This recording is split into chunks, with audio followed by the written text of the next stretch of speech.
السلام علیکم ورحمۃ اللہ وبرکاتہ۔ ویلکم ٹو اور اسلامک یوٹیوب چینل زبیر خواجہ آفیشیل۔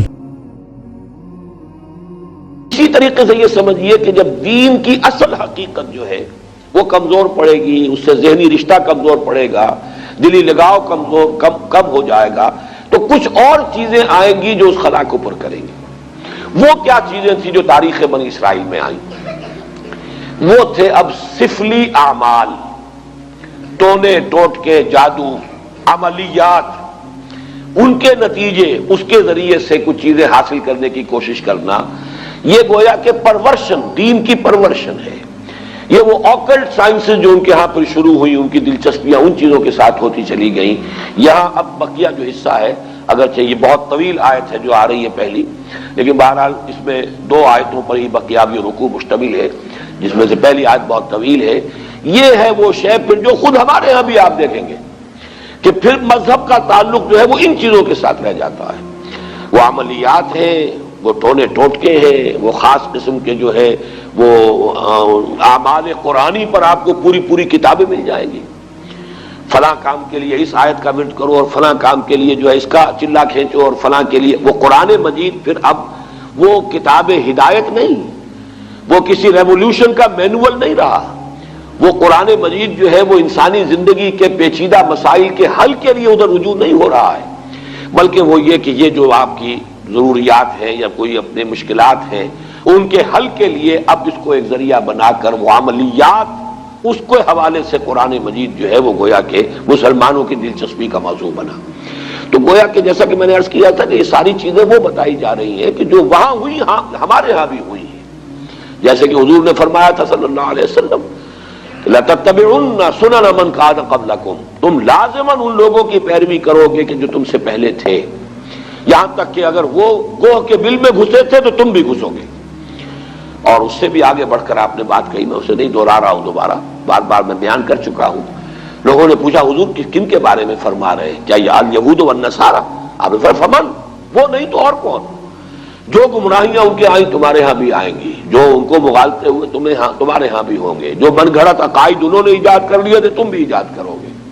اور دوسری حدیث وہ ہے کہ جو حالات ان پر وارد ہوئے وہ تم پر بھی وارد ہوں گے، جیسے عذاب کے کوڑے ان پر پڑے تم پر بھی پڑیں گے، جیسے اللہ تعالیٰ کی طرف سے سرزنش ان کو ہوئی ہے مختلف مراحل پر ان کی تاریخ کے دوران تمہیں بھی ہوگی۔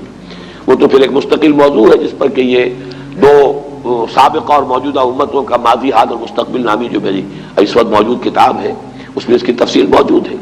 بہرحال اب آئیے اس کا مطالعہ کیجیے۔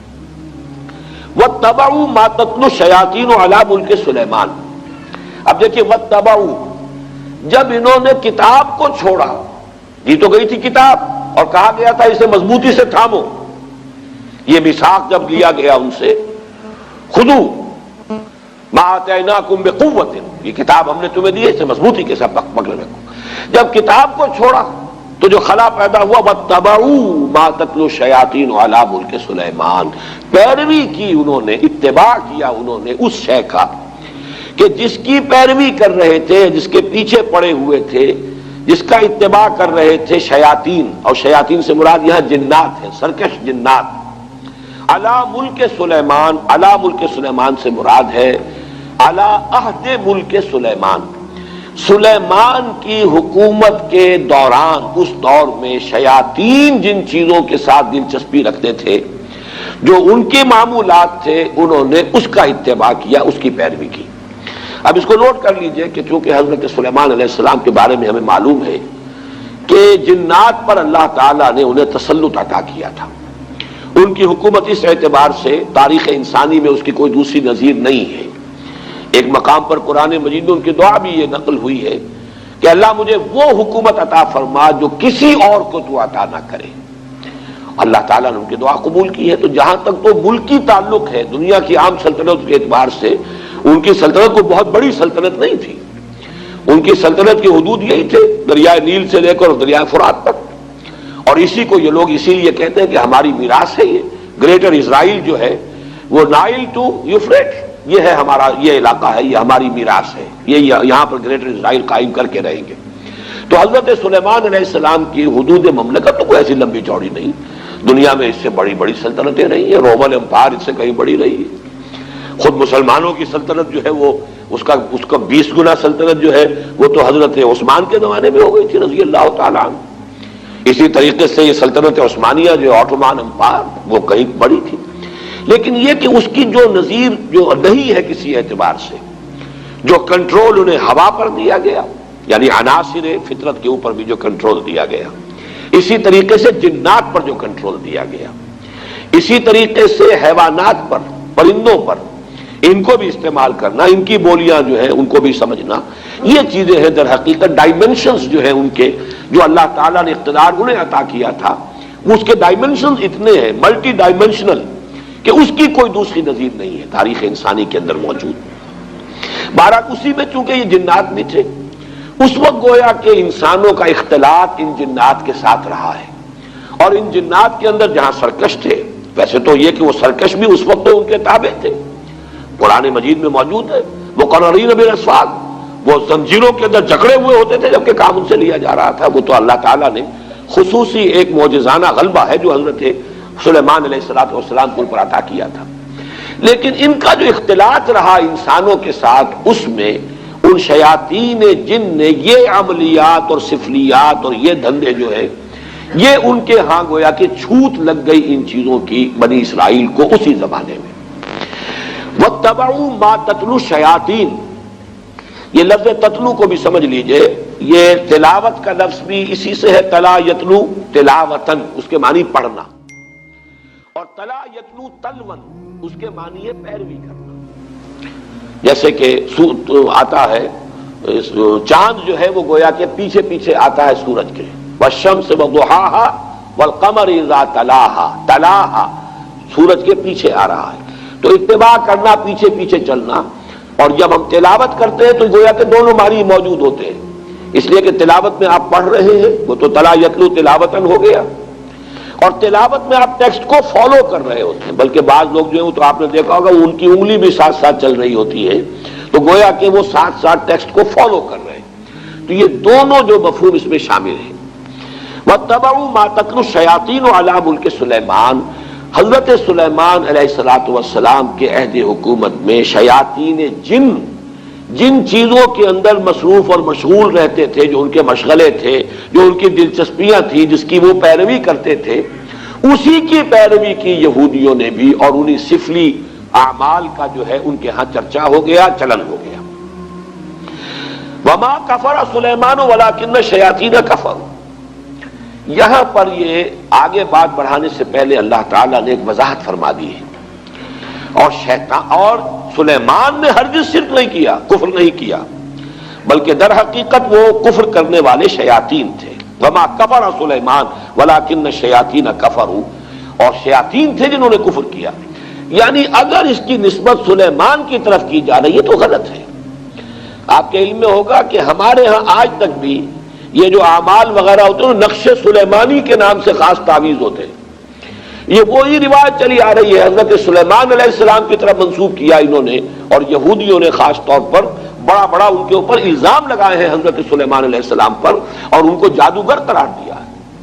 چنانچہ میں یہاں پہ آپ کو مولانا عبد الماجد دریابادی نے جو حوالے دیے ہیں، سلاطین جو ایک یعنی جو چیپٹر ہے تورات کا، اس میں حضرت سلیمان کے بارے میں یہ الفاظ موجود ہیں. اور جب سلیمان بوڑھا ہوا تو اس کی جوروؤں نے اس کے دل کو غیر معبودوں کی طرف مائل کر دیا، اور اس کا دل اپنے خدا کی طرف سے کامل نہ تھا. یہ بات حضرت سلیمان کے بارے میں تورات کہہ رہی ہے، معاذ اللہ. قرآن مجید میں آپ دیکھیں گے اکثر و بیشتر ایسے جب جملے آ جاتے ہیں کہ جیسے کہ ایک بات چلتے چلتے اچانک ایک بات اللہ تعالیٰ فرما دیتے ہیں، اور اس وقت وہ آدمی کو اگر معلوم نہ ہو تو حیران بھی ہوتا ہے کہ اس بات کے کہنے کی یہاں چندہ ضرورت نہیں تھی.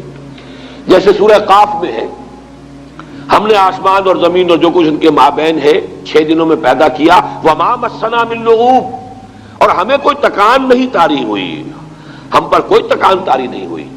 مسلمان اس کو پڑھتے ہوئے حیران ہو جائے گا کہ کون شخص ہوگا جو یہ گمان کر سکتا ہے کہ اللہ کو تکان بھی لاحق ہو سکتی. تو ایسی بات کی تردید کی ضرورت کیا ہے؟ یہ بات کھلتی کب ہے؟ جب آپ تورات پڑھیں، وہاں لکھا ہوا کہ اللہ تعالیٰ نے آسمان اور زمین 6 دن میں پیدا کیے اور 7ویں دن آرام کیا. اب یہ جو آرام کا تصور ہے یہی ہے در حقیقت ویکینڈ جو چلا آ رہا ہے ان کے ہاں، یہ 6 دن کام کرو 1 دن آرام کرو، یہ تصور پوری مغربی تہذیب کا ویکینڈ کا تصور یہ ہے کہ اللہ نے بھی آسمان اور زمین 6 دن میں پیدا کیے اور پھر 7ویں دن جو ہے اس نے آرام کیا، گویا کہ تکان لائق ہوئی۔ وہاں پر اب وہ چلتے چلتے وَلَقَدْ خَلَقْنَا السَّمَاوَاتِ وَالْأَرْضَ وَمَا بَيْنَهُمَا فِي 6 أَيَّامٍ وَمَا مَسَّنَا مِن لُغُوبٍ، ہمیں کوئی تکان طاری نہیں ہوئی۔ اسی طرح کا معاملہ یہاں ہے کہ چونکہ تورات کے مرتبین نے یہ سب کچھ کیا ہے، حضرت سلیمان علیہ السلام کے بارے میں تو میں آپ کو ایک اور جملہ سناتا ہوں، کیونکہ امام طبری نے اپنی اس جو ان کی علامہ ابن جریر طبری نے اپنی تفسیر میں اس کو نقل کیا ہے، وہ بھی میں سناؤں گا، لیکن ایک دوسرا اور بھی قول جو مولانا عبد الماجد دریابادی نے نقل کیا ہے، سو از بس کہ اس کا دل خداوند اسرائیل کے خدا کی جانب سے برگشتہ ہوا، اس لیے خداوند سلیمان پر غضبناک ہوا اور اس نے اسے حکم دیا تھا کہ وہ اجنبی معبودوں کی پیروی نہ کرے، پر اس نے اپنے خداوند کے حکم کو یاد نہ رکھا۔ وہی کنگز سلاطین نامی جو چیپٹر ہے اولڈ ٹیسٹمنٹ کا، اسی سے یہ دونوں میں نے آپ کو حوالے سنائے ہیں، اس کی نفی ہے جو قرآن نے یہاں کیا ہے، وَمَا كَفَرَ سُلَيْمَانُ وَلَٰكِنَّ الشَّيَاطِينَ كَفَرُوا۔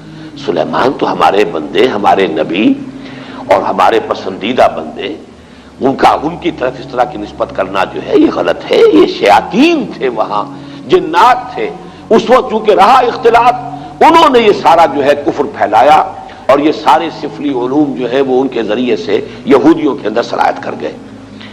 یہاں میں علامہ ابن جریر طبری کا بھی حوالہ آپ کو سنا دوں، قال بعض احبار الیہود، علامہ ابن جریر فرماتے ہیں کہ یہود کے بڑے بڑے علماء میں سے بعض نے یہ کہا ہے، وہ یہ کہتے تھے آپس میں، الا تعجبون من محمد، آپس میں گفتگو کرتے تمہیں تعجب نہیں ہوتا محمد پر صلی اللہ علیہ وسلم، یزعم ان ابن داؤد کان نبیا، وہ یہ بتا رہا ہے، کہہ رہا ہے محمد صلی اللہ علیہ وسلم کہ ابن داؤد یعنی حضرت داؤد کے بیٹے تھے حضرت سلیمان، وہ نبی تھے، وما کان الا ساحرا، وہ تو سوائے ایک جادوگر کے کچھ تھا ہی نہیں۔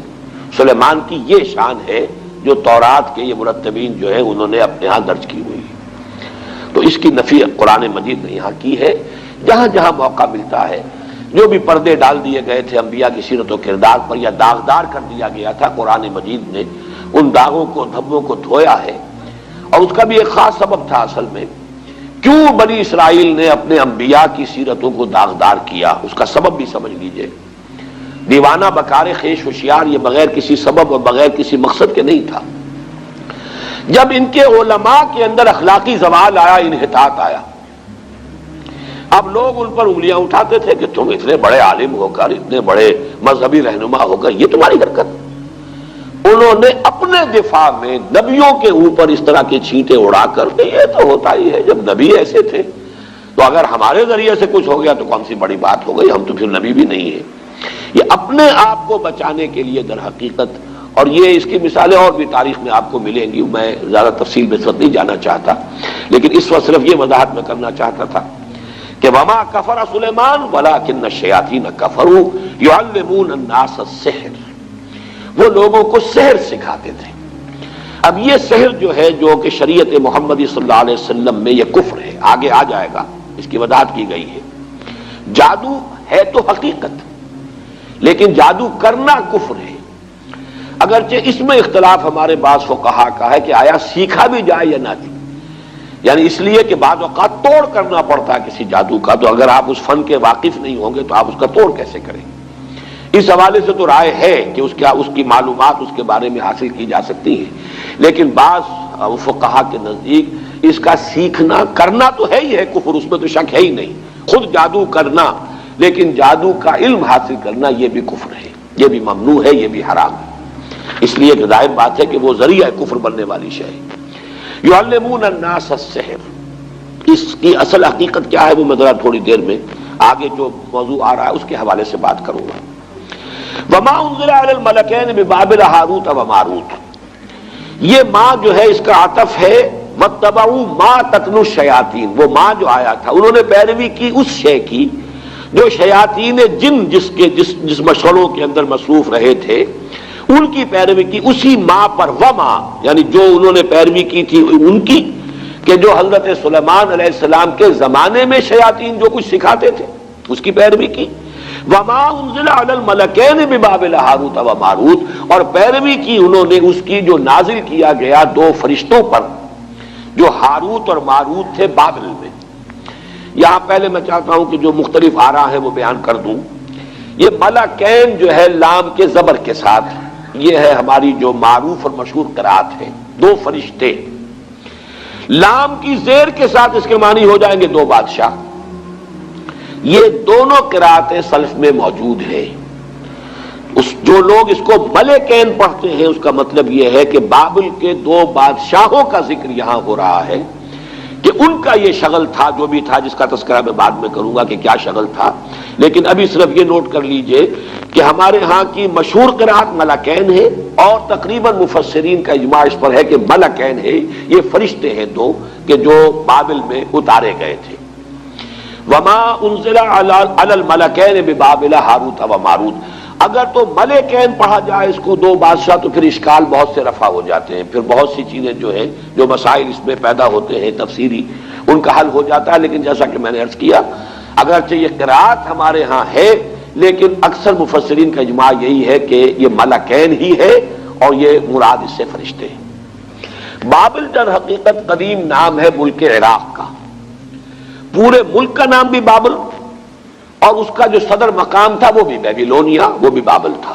اسی کے نام سے پورا ملک جو ہے وہ پہچانا جاتا تھا. آج بھی اگر آپ مصر میں جائیں گے تو قاہرہ کو مصری مصر کہتے ہیں. مصر اصل میں قاہرہ ہے. گویا کہ اگر کسی سے پوچھا کہاں جا رہے ہیں، اگر آپ نے کہیں اسماعیلیہ میں یا کہیں اسکندریہ میں پوچھا کہاں جا رہے ہیں، مصر، یعنی مصر جا رہا ہوں. حالانکہ وہ مصر ہی میں ہے اس وقت، لیکن یہ کہ وہ قاہرہ کو مصر کہتے ہیں. اسی طریقے سے یہ بیبیلونیا، یہ بابل جو ہے یہ پورے ملک کا نام بھی تھا اور اس صدر مقام کا بھی. یہ صدر مقام جو ہوتا تھا یہ آج کے بغداد سے 60 میل جنوب میں اسی دریائے فرات کے کنارے پر یہ شہر آباد تھا بیبیلونیا. تو در حقیقت وہاں چونکہ اب یہ ذہن میں رکھیے کہ فلسطین مغرب میں ہے، شام کا علاقہ ہے، یہ عراق جو ہے یہ اس کے مشرق میں ہے، اس سے مشرق میں پھر ایران ہے.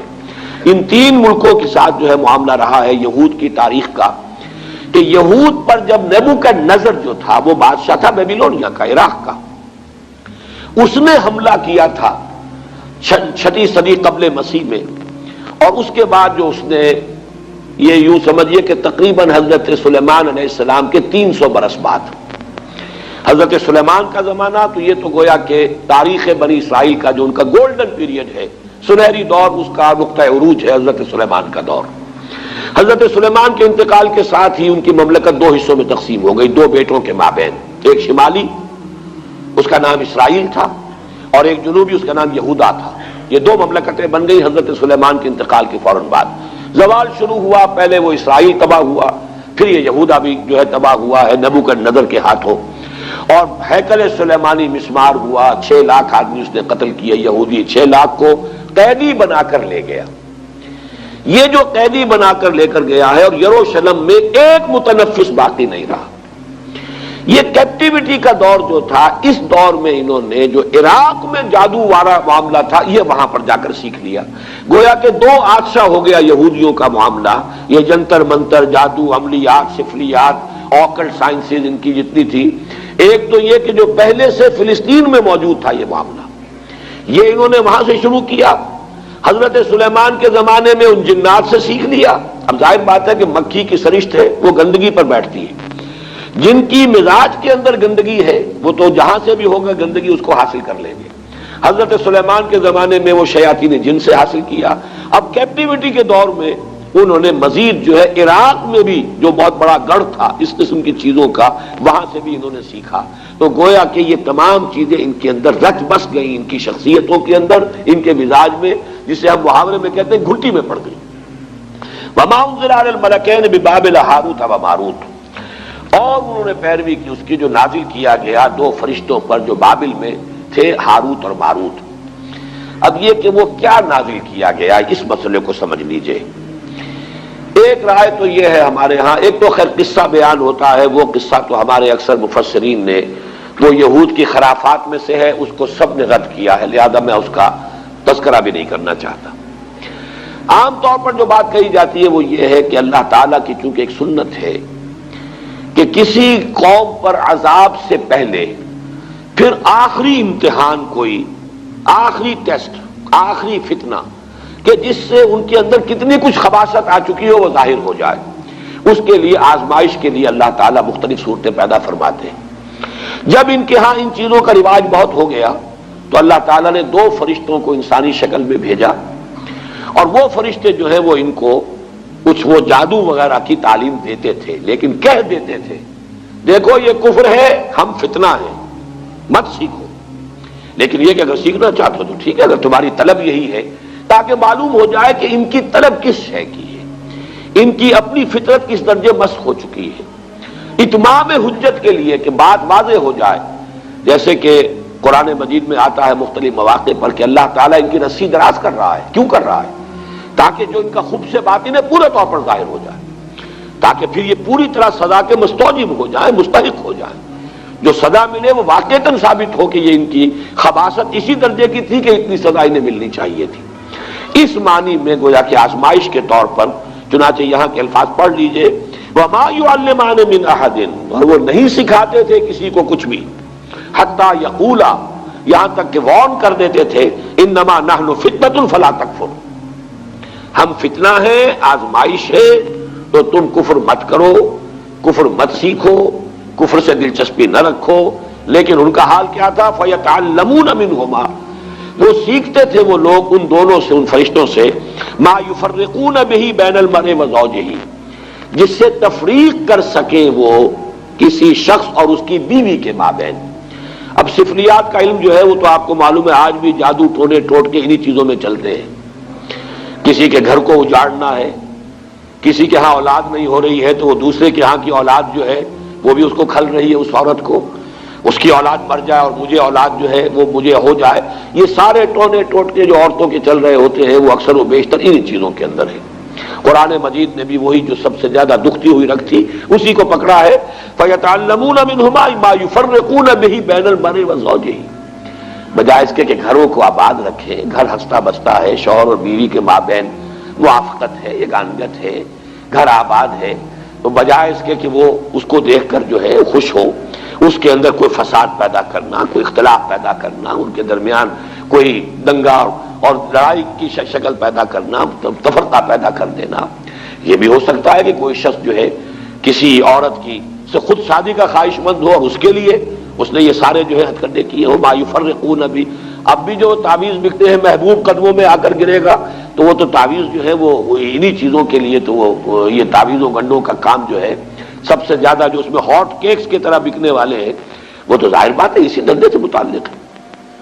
وما هم بضارین بہ من احد الا باذن اللہ، حالانکہ نہیں تھے وہ ضرر پہنچانے والے کسی کو اس کے ذریعے سے مگر یہ کہ اللہ کے حکم سے۔ توحید کا تقاضا یہ ہے کہ کسی شے میں کسی تاثیر کو مستقل نہ مانا جائے جب تک کہ اللہ کا اذن نہ ہو۔ کسی شے میں تاثیر ہونا یہ اور چیز ہے۔ اللہ تعالیٰ نے آگ میں تاثیر رکھی ہے کہ وہ جلاتی ہے، لیکن اس کا جلانا بالفعل اللہ کے اذن پر منحصر ہے۔ اللہ نہیں چاہے گا نہیں جلائے گی آگ۔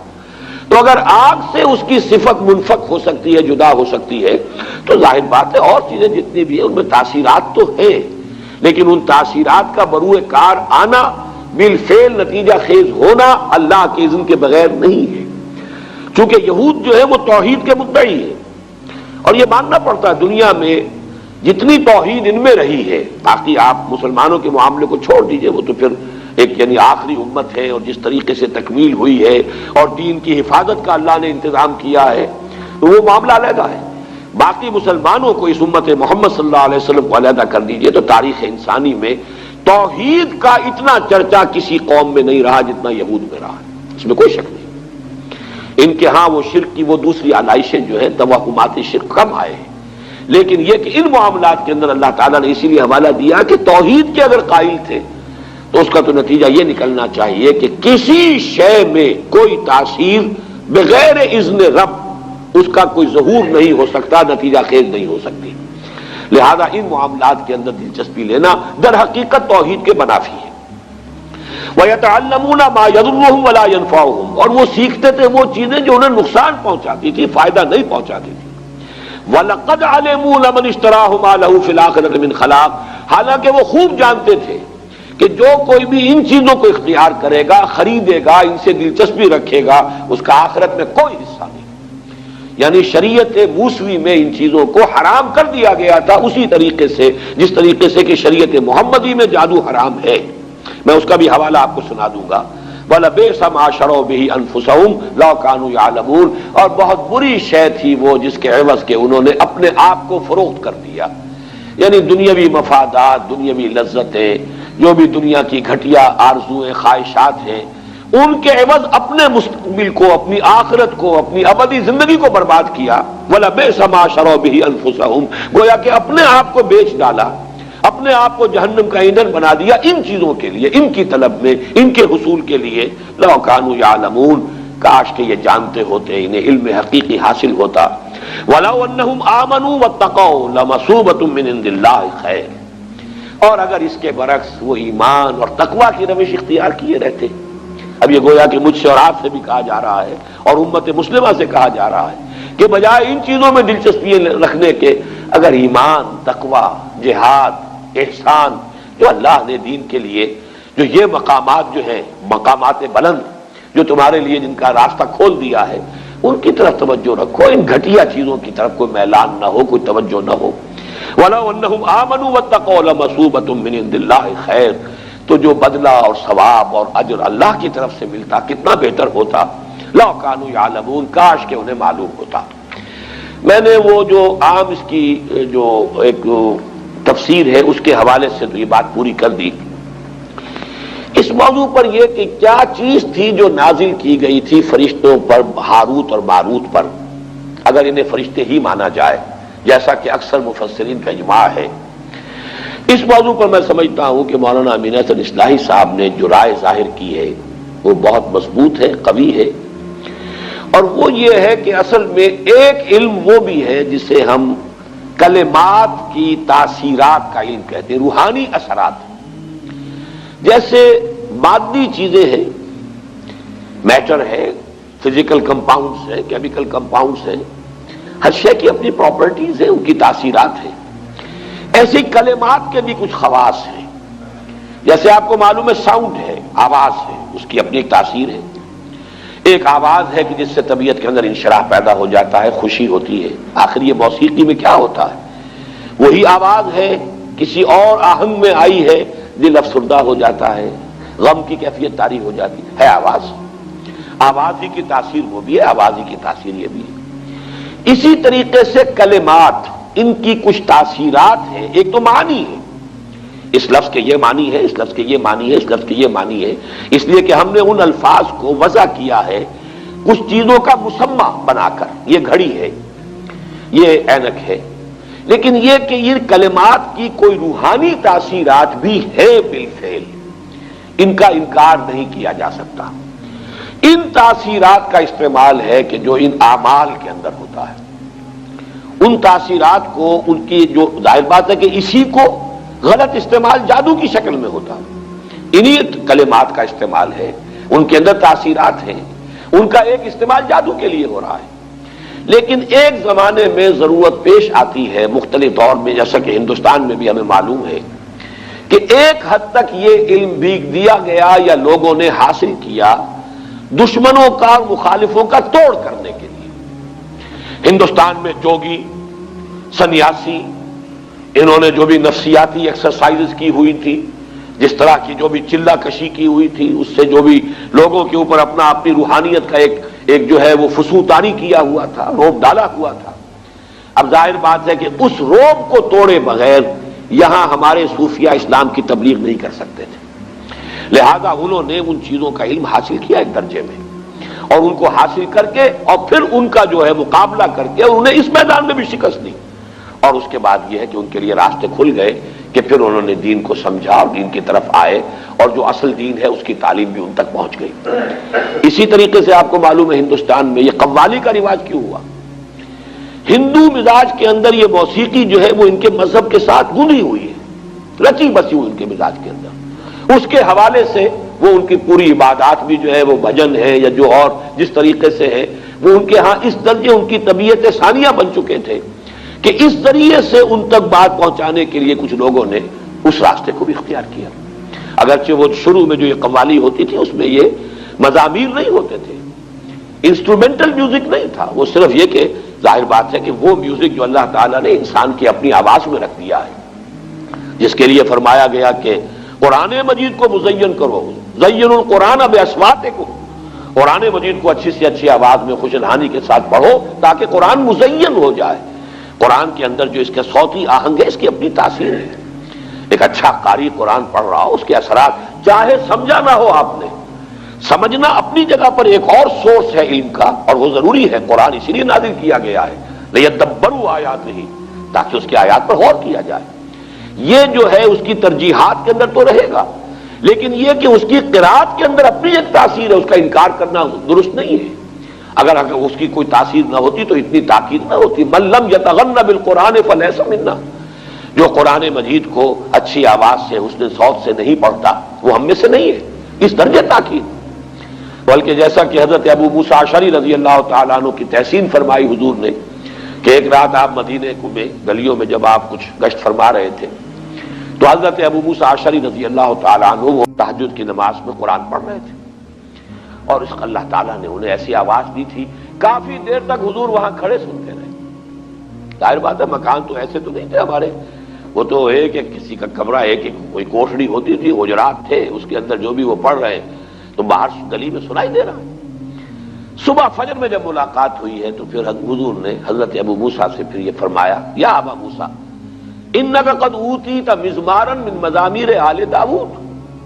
اے ابو موسیٰ آپ کو تو تمہیں تو اللہ تعالیٰ نے آل داؤد کے سازوں میں سے ایک ساز عطا کیا ہے. یہ ساز جو ہے گلے میں تمہارے یہ ساز ہے، تو یہ جو فطری ساز تھا اصل میں اس کا استعمال کیا گیا تھا اور اس کے ذریعے سے اس کا بہترین استعمال کیا گیا. بعد میں پھر اس کے اندر اضافے ہوتے چلے گئے. وہ میں موجودہ قوالی کو نہیں کہہ رہا بلکہ جو آغاز تھا قوالی کا وہ اس انداز میں ہوا.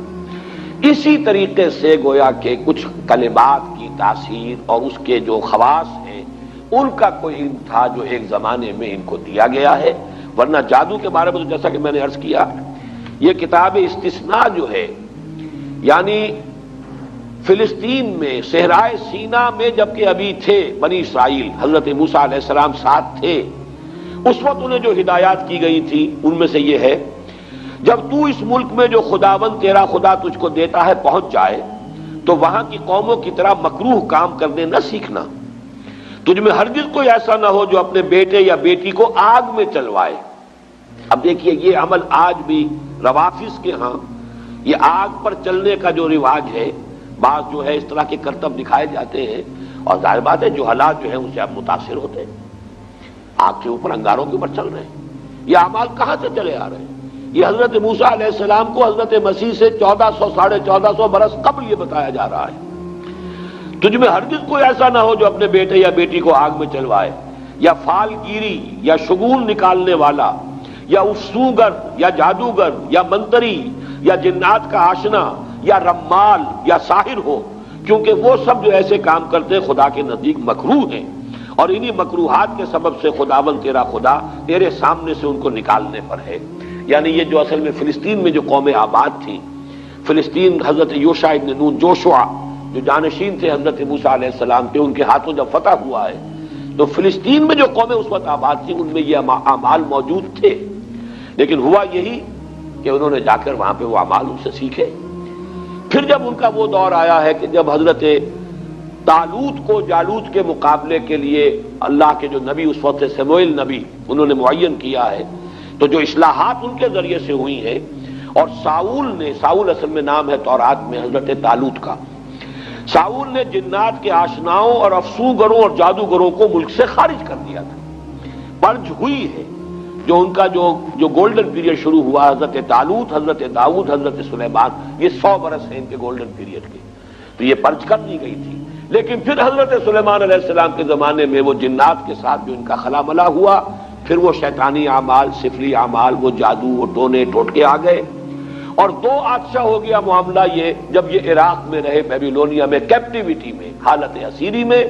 پھر وہاں پر جو معاملہ اپنی انتہا کو پہنچا تو اللہ تعالیٰ نے پھر وہاں پر جو ہے ان فرشتوں کو جو معروف تفسیر ہے اس کے مطابق فتنہ بنا کر بھیجا.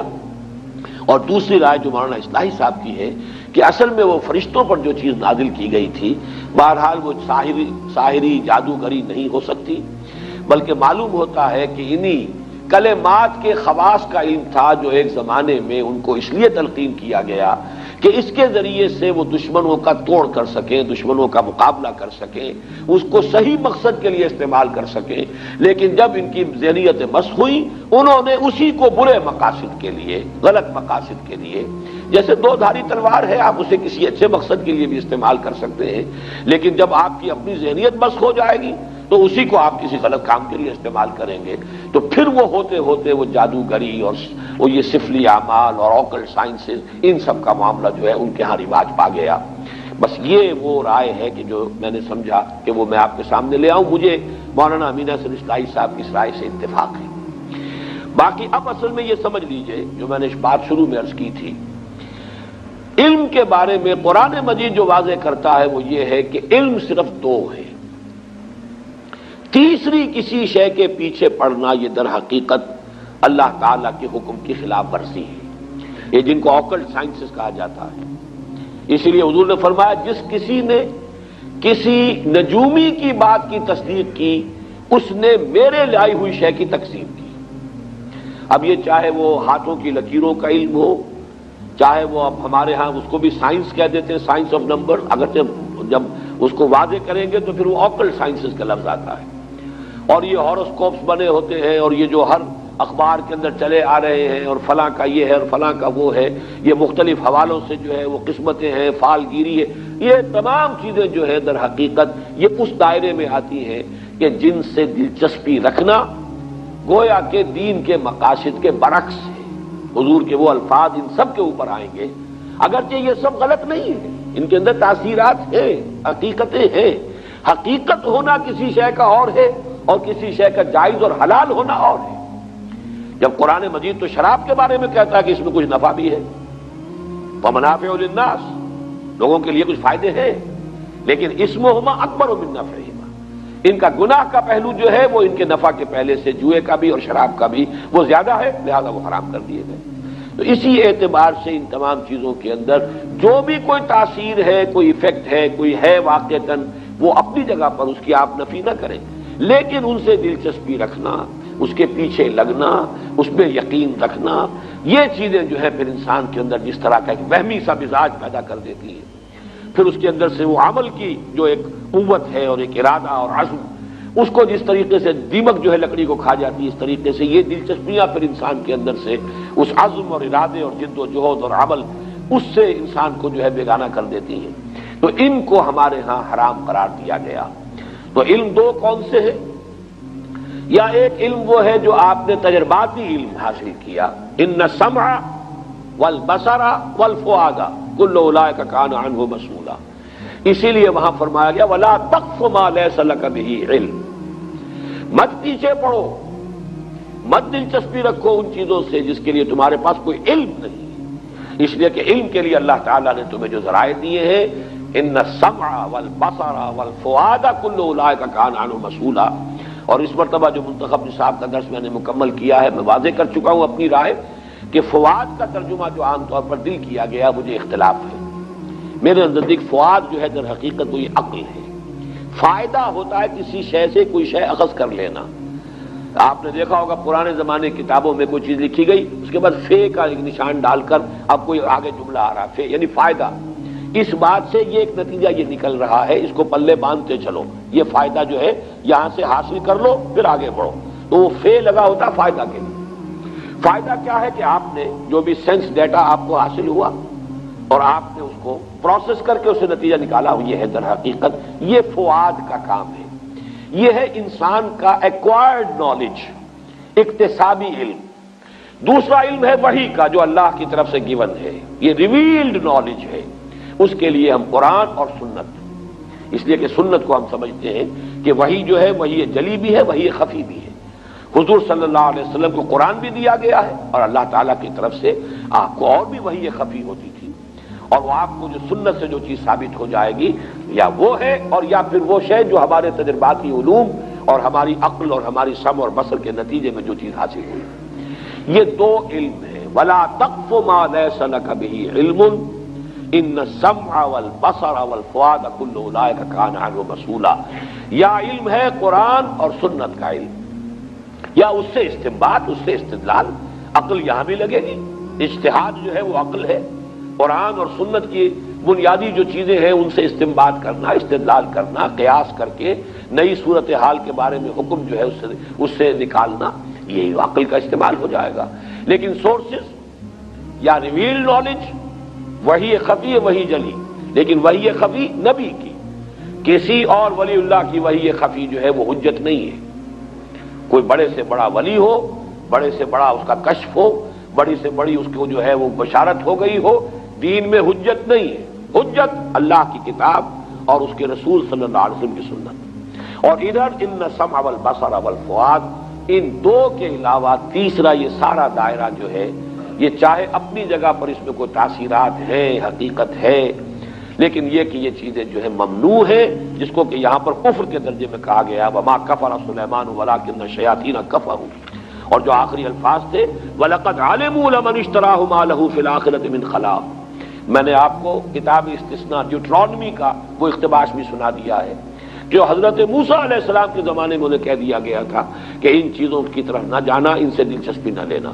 ان کے علم میں تھا یہ کہ جو کوئی بھی ان چیزوں سے دلچسپی رکھیں گے، ان کی پیروی کریں گے، ان کے درپے ہوں گے، ان کا آخرت میں کوئی حصہ نہیں. وَلَبِئْسَ مَا شَرَوْا بِهِ أَنفُسَهُمْ. لیکن انہوں نے ان چیزوں میں مشغول ہو کر، ان میں دلچسپی لے کر برا انجام اپنے لیے خرید لیا، اپنی جانوں کو فروخت کر دیا بڑی بری شے کے لیے. لَوْ كَانُوا يَعْلَمُونَ، کاش کہ انہیں معلوم ہوتا. وَلَوْ أَنَّهُمْ آمَنُوا وَاتَّقَوْا لَمَثُوبَةٌ مِّنْ عِندِ اللَّهِ خَيْرٌ. اور اگر وہ ایمان اور تقوی کی روش پر قائم رہتے تو اللہ کی طرف سے اجر و ثواب بہت بہتر رہتا. لَوْ كَانُوا يَعْلَمُونَ، کاش کہ وہ جانتے.